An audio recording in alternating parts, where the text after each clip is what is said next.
What's up, everybody? My name is Jeff, and today we are going to dive into the white cards with Throne of Eldraine, all of the spoilers here, and kind of give my review, my viewpoint on each of the cards, as well as just which ones I think are good in Limited, what fun things we can do in Constructed, and just my overall thoughts on the card. If you guys want to help support me, please like and subscribe to the video. Well, like to the video and subscribe to me because, you know, you might want to see more of this kind of cool stuff and the cool things we're going to do. Anyway, so let's go ahead and jump into it. Acclaimed Contender, 3 cover of mana cost, Human Knight 3/3. When it enters the battlefield, if you control another knight, look at the top 5 cards of your library. You may reveal a knight, an aura, an equipment, or legendary artifact card from among them and put it into your hand. Put the rest into the bottom of your library in a random order. Ridiculous card. It's just really, really good. I think it's a very good, it's a lot of card advantage for a 3/3 human knight. So that's the reason why it's rare. Looking at the top 5 cards, very good for setting up combos with this. It's good. It's really, really good. I'm still interested to see exactly what you're going to be doing with it. I think that this is one of those cards that's going to get better and better the more cards are revealed, the more legendary artifacts to set up more combo pieces, the more knights that we have. Right now, I think knights and auras, or knights and equipment, are probably going to be the main pull for it. I'm not sure exactly which legendary artifacts you're going to be pulling out, just because we are losing a few good ones that were in the past, like the Immortal Sun, for instance. But yeah, so I think it's gonna be good though. We'll see exactly what for. All right, All That Glitters, 2 cover mana cost. I already did kind of a deck around this with a Layla. I think it's really good. You get enchanted creature gets +1/+1 for each artifact and or enchantment enchantment you control. Sorry guys, I'm having a hard time speaking right today, but we'll bear through it. I think this is good. I think that it is a very powerful aura enchantment. If you are playing auras enchantments, it's definitely good to have. It's really good in Brawl. I'm interested to see if it's really good besides that. I mean, it still is an aura, which has all the downsides of being a 2-for-1 if they remove the card that you are, the creature you're trying to put this onto. But I think a Selesnya auras deck that does have, you have lots of hexproof creatures still in the format, with like Barkhide Troll or something like that. I'm just realizing there actually are a lot that just left, but I think All That Glitters is still a powerful enchantment if it's in the right deck. Archon of Absolution, 4 cover mana cost, flying 3/2, protection from white, which can definitely be relevant. Creatures can't attack you or planeswalkers you control unless the controller plays 1 for each one of those creatures. This is really good in a prison type of deck. It slows down other people's stuff. It has protection from a lot of removal is in white. Like there's a lot of dual removal, like Despark, all the enchantment removal, Mortify.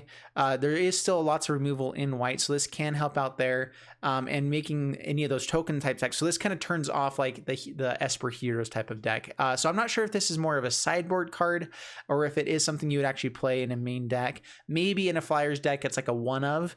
So I'm not sure how much you really play this. I think it is good in Limited though. I think you do definitely pick this up just in case you're up against a white deck. Having any kind of protection is amazing, and then making all of your making you more protected by making them pay 1 for each creature definitely is an advantage. So really good and Limited.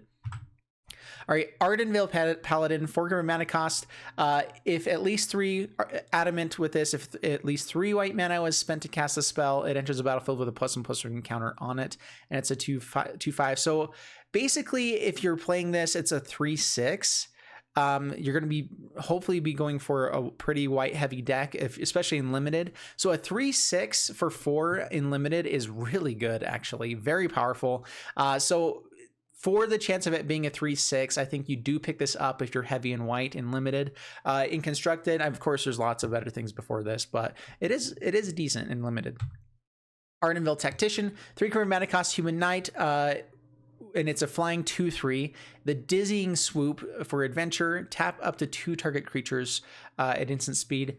I think it's good. I mean, because it's instant speed, being able to tap down 2 target creatures, I mean, that's if you're playing like a tempo type of deck, especially with flyers, it actually can be pretty powerful. So blue-white flyers is going to want this in it for sure. Just because, all right, slow them down a little bit more, be able to fly in. If they do have flyers, you're tapping down their flyers to get in that extra little hit. Because it's only 2 mana for the Dizzying Swoop, it is good. The fact that it has a flyer on the body, like this is a type of card that you were like, oh, I kind of wish I would be able to play this in a flyers deck, but you never would because it doesn't actually help with your flyers theme. That's the best thing about all these adventure cards, is that you get the flying body as well. And for a 3 mana 2/3 flyer, not terrible stats as well. Really heavy in white, but I think Dizzying Swoop makes it worthwhile. All right, Bartered Cow, 4 mana cost, and it's an ox. I love how it's a cow, but it's actually an ox. Makes no sense. Anyway, they do actually need to make like cow creature type one of these times. That'd be hilarious. When Bartered Cow dies, or when you discard it, create a food token. So when he dies or you discard it, so I think there actually is some value in being able to maybe discard this one. Like if people are making you discard, great to get a food token there. Don't love it. It's decent and limited. If you're needing something else in white, being able to create a food token can prolong the game a little bit more. Into 3/3 body is not terrible. Beloved Princess, 1 mana 1/1 lifelink, great stats, great for creating a 1/1 a creature for the Beloved Beast. But this is Snow White. Beloved Princess can't be blocked by creatures power 3 or greater. So that's actually pretty good. I mean, it can still be blocked by smaller creatures, but the fact that it's lifelink, if you're up against bigger stuff, especially in a limited deck where they're bringing out their big stuff late game, this might just be the card that gets in over and over again to win the game. So as long as they have creatures with power 3 or greater, it actually can be pretty good. I'm not sure. It's hard to ever say that's going to happen, though. You don't really have control of what they're going to be playing. But I do think that it's still a 1 mana 1/1 lifelinker, which is always good. All right, Charming Prince, 2 mana cost, so Prince Charming, all these ones. I'm going to try to reference where they actually come from as well. But yeah, choose one of these. Scry 2, gain 3 life, or exile another target creature you control and return it to the battlefield under your control at the beginning of the next end step. So kind of a blink effect. Well, it blinks, but it's at the end step, which can be pretty good. But yeah, so Scry 2, gain 3 life, or have it come back. I mean, it's always good to have multiple triggers on stuff. If you have another creature you want to have lots of triggers coming back over and over again, can be very good. So I think this is interesting. I'm not sure which one you would typically be going for. The gain 3 life is good in a life gain deck. The Scry 2 can be pretty good, just as you know, just value if you're needing to scry. So the main abilities I'm thinking you're going to use though is the gain 3 life and the exile, depending on which decks you're going to be in. If you're needing to find your life linkers, then scrying will work as well, but I'm just not sure in white typically what's the best thing to have ETB effects with. So we'll see. Circle of Loyalty, and these are going in alphabetical order if you haven't noticed. 6 mana cost. This spell costs 1 less for each knight you control. Creatures you control get +1/+1. Amazing. Whenever you cast a legendary spell, create a 2/2 white knight creature token with vigilance. And you can tap it to create a 2/2 white knight creature token with vigilance. Very good card. Circle Loyalty is good stuff. I think that you play like 2 copies of this in any knight deck that you're going to be playing, and being able to have legendary spells as well, which this is just legendary spell, which I guess everything for that was in M19 or whatever, or Dominaria. But in Historic, I would like to be playing this. Any Brawl deck, you absolutely have this. This is something that can be brought up with the claimed knight that we were talking about before. This is a legendary artifact that can go grab, which is really good. So I think that you can run 2 of these as long as you're running a claimed knight without needing it too much. I don't think you really run more than that just because it is a legendary artifact. But the fact that it's oftentimes going to be like a 3 mana, all your creatures get +1/+1 that will stay on the battlefield better than Benalish Marshal. Really, really powerful. And it'll create 3/3 knights for you over and over and over again. So really powerful. All right, Deafening Silence, 1 mana enchantment. Each player can't cast more than 1 non-creature spell each turn. Very, very powerful if you're in a creature deck. You're basically turning off it's really difficult for control decks to not cast more than one, like if they have multiple counters or they have multiple removal. They're oftentimes drawing cards and playing something on each turn. This doesn't completely shut down control, but it definitely gives you an edge for 1 mana. So it's a good sideboard card if you're in a creature deck. You may even want to main board this if you're up against, if meta goes more towards people playing lots of non-creature spells. So I think it's good. Fairy Guide Mother, not guard. Yeah, Fairy Guide Mother. Godmother, that's the one it is. Godmother. Anyway, Gift of the Fae on the adventure side. Target creature gets +2/+1 and gains flying until end of turn. Then exile this card, reminding what adventure does. Exile the card, then you may cast this creature later from exile. So good. But yeah, a 1/1 flyer, really good. The fact that this gives a pump spell and then you get to cast a flyer later on, again, adds to the flyers deck, which is really powerful. Definitely going to be playing this in the flyers deck. I think a 2 of, I'm not sure if you go more than that because there already are good 1 mana flyers, but I think you can definitely bring this in as a 2/1. I'm actually not sure which of the flyers are rotating out anymore. Might need to check into that. Flutterfox, also a decent flying creature, 2 mana, 2/2. As long as you control an artifact or enchantment, Flutterfox has flying. The issue is that we're losing favorable winds, I believe, for the Flyers deck, so we don't have the enchantment there. So it'd have to be some sort of artifact that makes them better. It is decent in limited. I don't think you really play it outside of that. Fortifying Positions, 3 mana cost enchantment. Creatures you control get +0/+1. Good in a Walls deck, or like the, I guess, Arcades is going to be out, and so now we have High Alert, which is pretty good. Or which High Alert and Huatli don't really need walls to be there, so this can be any creature. So all creatures getting +1 toughness can be good, and it also creates a food to prolong the game. Anyway, all right, Giant Killer. Here's Jack chopping down the beanstalk. 1 mana cost, 1/2. So already decent stats for a one mana cost.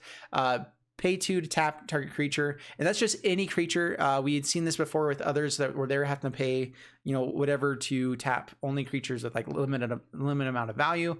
Giant Killer, definitely good even for that. And then the chop down side of it, destroy target creature with power 4 or greater.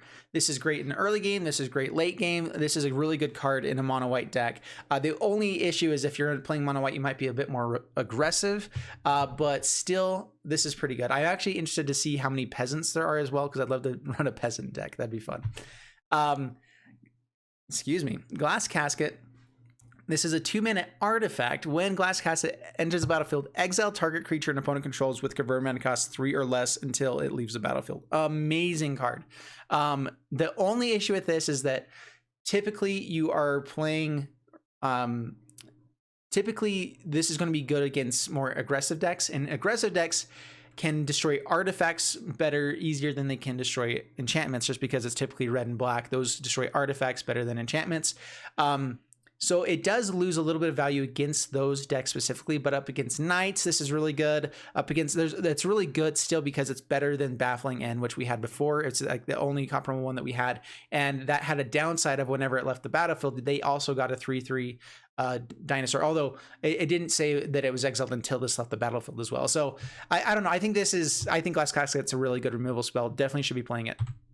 Happily Ever After, 3 mana cost. I love this card. I really hope it will actually work one of these days. I think it's a fun card. We'll see what actually happens. But when it enters the battlefield, each player gains 5 life and draws a card. At the beginning of your upkeep, if there are 5 colors among permanents you control, there are 6 or more card types among permanents you control and or cards in your graveyard, and your life total is greater than or equal to your starting life total, you win the game. So here are my thoughts on Happily Ever After.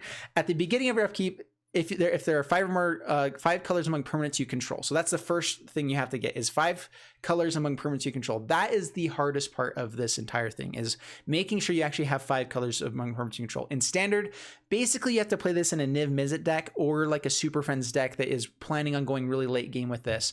The great thing about Happily Ever After is you can run between 1 to 4 copies of this and be able to still get the value from gaining 5 life and drawing a card, but you're also giving that to your opponent, so you don't want to be running too many of giving your opponent value with this. But at the same time, it does gain you life. It gets you up to where your life total is greater than your starting life total.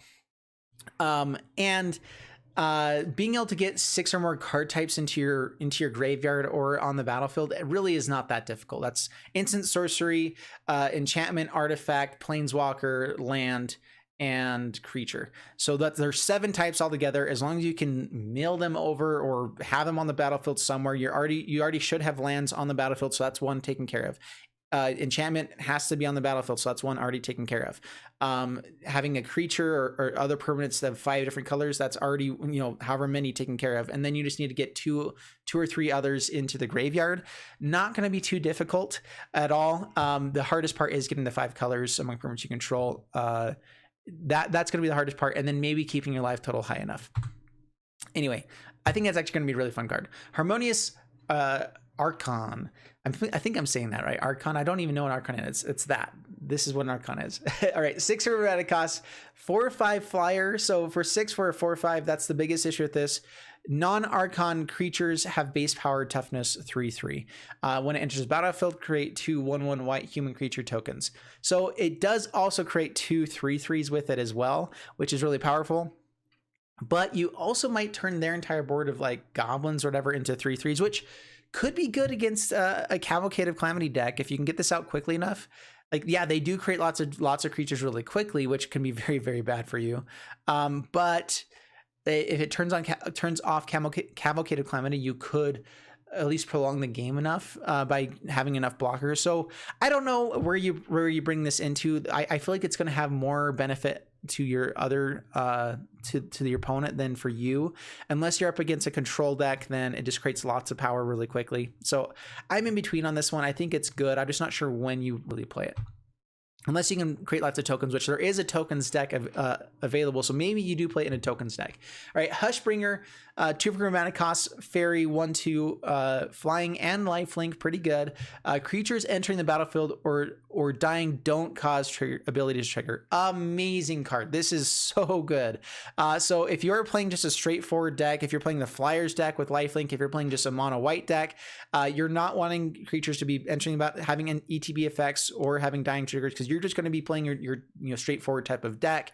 So this goes into already 2 decks that have been really powerful in the past. And I think that even more it's going to be in the sideboard of control decks probably. So this is already going to be a very, very powerful card. The fact that it was already doing what, Sun Cleanser? No, Sun Cleanser was a little different, but I can't remember the name of it, but this was already being played pretty often for the ETB effects not happening. The fact that it's flying and lifelink gives it even more value. So this is a very, very powerful card. Hushbringer is amazing. All right, Knight of the Keep, 3 mana cost, 3/2. We're good. Human Knight.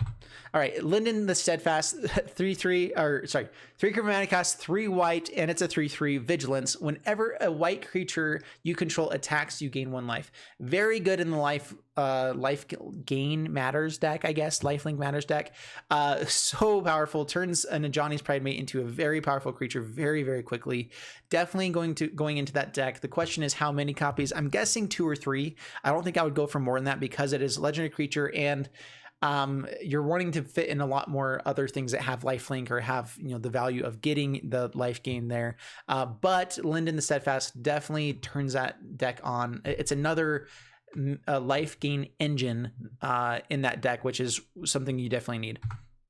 Lonesome Unicorn, 5 mana cost, vigilance with 3/3, so very bad for the 5 mana, but you get 2 bodies with this. So Rider in Need create a 2/2 white knight creature token with vigilance. So basically you get the knight, you get the unicorn. Awesome.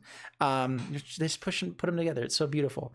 This is really good and limited. Being able to have 2 different creatures on the same card, like it's basically 2 cards in one, which anytime you get that is definitely powerful in a limited format. I don't think you really ever get the value from Rider in Need in a 3 mana for 2/2 knight. There's other ways to create 2/2 knights that are better than the Lonesome Unicorn. So I wouldn't put it in a constructed deck, but in limited, this is definitely something to look out for. And if you want to play unicorns, unicorns are always cool. Mysterious Pathfinder, 3 mana cast, flying 2/2. Again, another good flyer. Each creature you control that has an adventure enters the battlefield with an additional +1/+1 counter on it. So that actually can be very powerful. We already saw that there was another really good flyer that had adventure earlier, the Archon Knight or something like that. And then I think this is powerful. I will see if adventure is an archetype that we can actually go for that is good for just as a tribal. I'm not really sure. We'll see.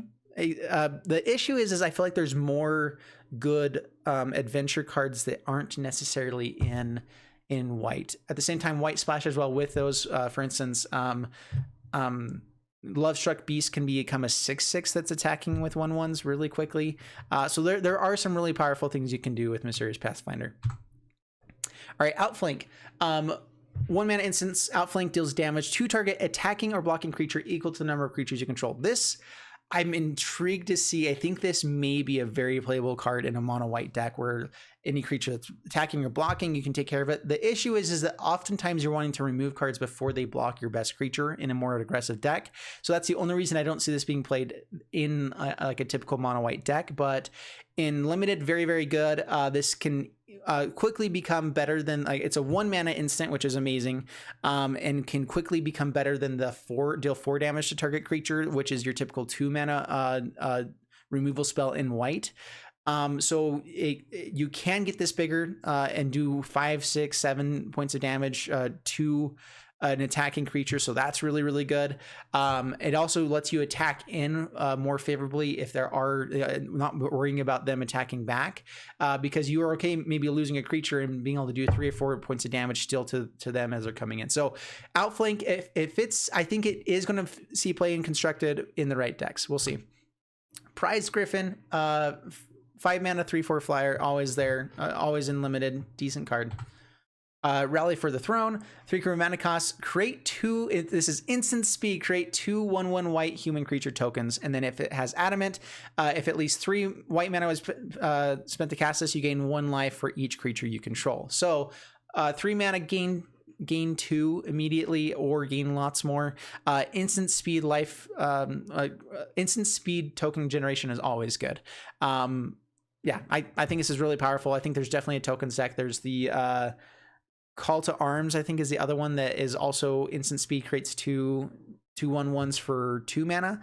So we have lots of really good token generators at instant speed, which can be very, very powerful. And maybe that's where you play the Archon one, which where it turns all these guys into 3/3s, can be insanely powerful. So we'll see if that ever happens. Realm Cloak Giant. This is an amazing card and one I'm going to hate so much because I typically play more creature decks, and this is destroy all non-giant creatures for cast off for 5 mana. So we have not only a castaway or whatever, the board wipe here for 5 mana. So this is the new 5 mana white board wipe that also just happens to come with another card on it that's 7 mana 7/7 vigilance.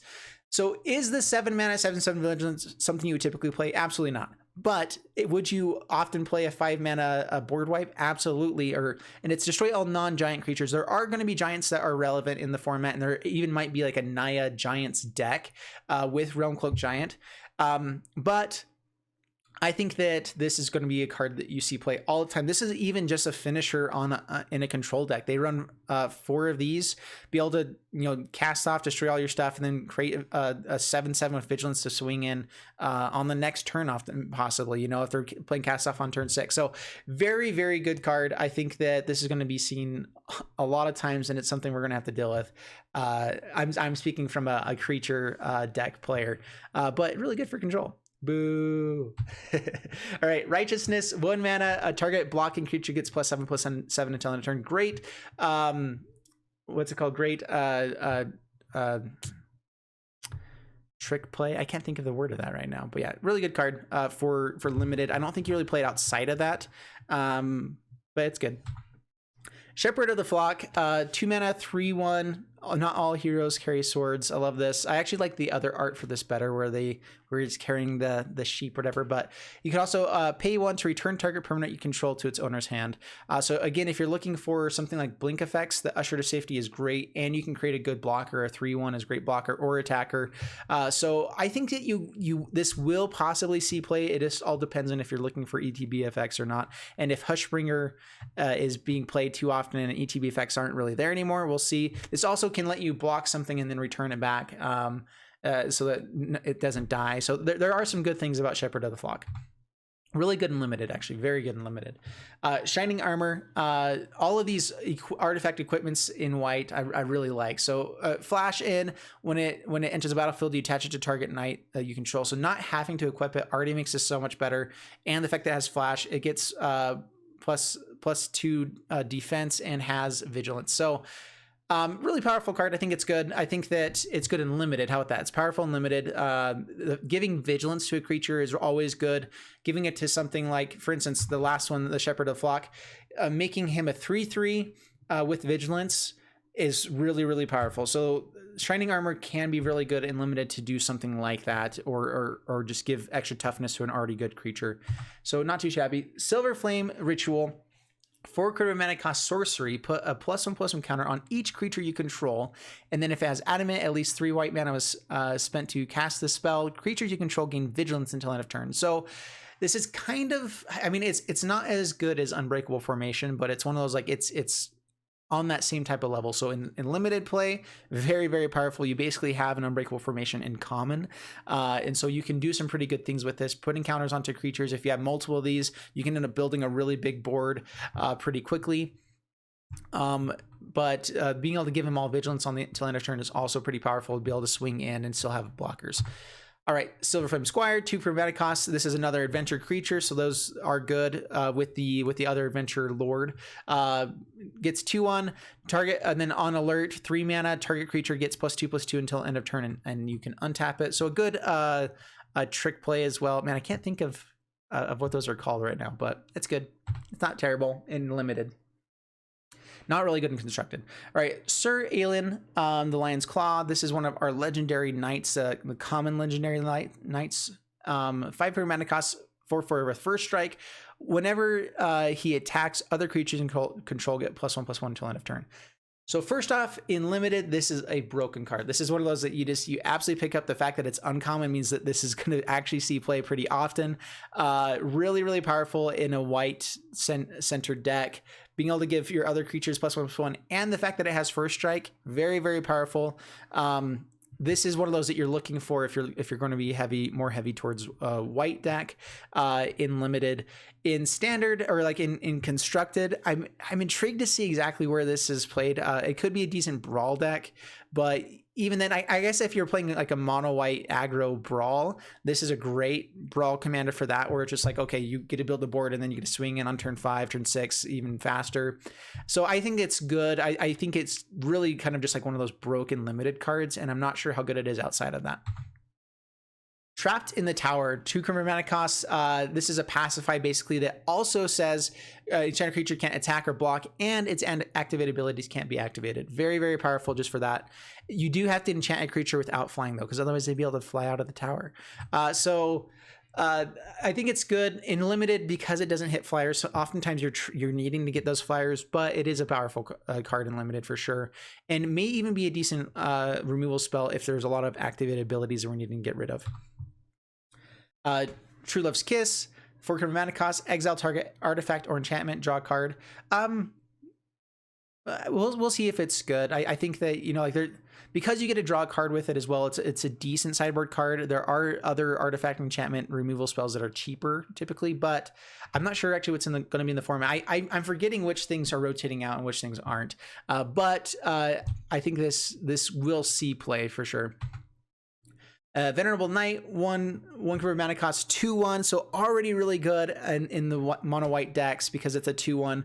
And then when it dies, you put a +1/+1 counter on target knight you control. So this definitely will see play. I think it's more of like a 2 of in the 1-drop slot than maybe a full play set of, but we'll see. Mono white is always looking for a good 2/1.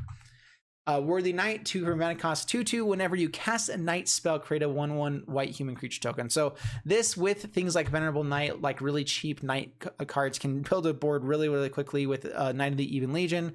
There are the Foulmire Knight. There's a really good just like white-black aggro Knight deck that can be using this. And also just Knights in general will definitely like Worthy Knight. So very powerful card. There's a lot of Knights in this set, if you haven't noticed already. A lot of them. All right, Youthful Knight. 2 for mana cost, first strike, 2/1. Always a good card in limited. Having something with first strike is pretty powerful as well, because there are knights that kind of come in. This is kind of the new because we're losing the white and black knights that had first strike beforehand with hexproof from white or hexproof from black. I can't remember them right now, but this is kind of replacing those. I feel like that it still is a good slot for that. If you are buffing all of your knights, needing more knights, it actually can be pretty powerful, and the fact that it's common is pretty nice. Oh, this is the last one. How about that? All right. Well, that is it for the white cards today, guys. Overall, I think that white is pretty powerful. There's a lot of good cards in there. I'm intrigued to see how well like just a mono white aggro does. It's going to need stuff that's outside of just in this set, but there are a lot of powerful pieces that this adds to the mono white deck.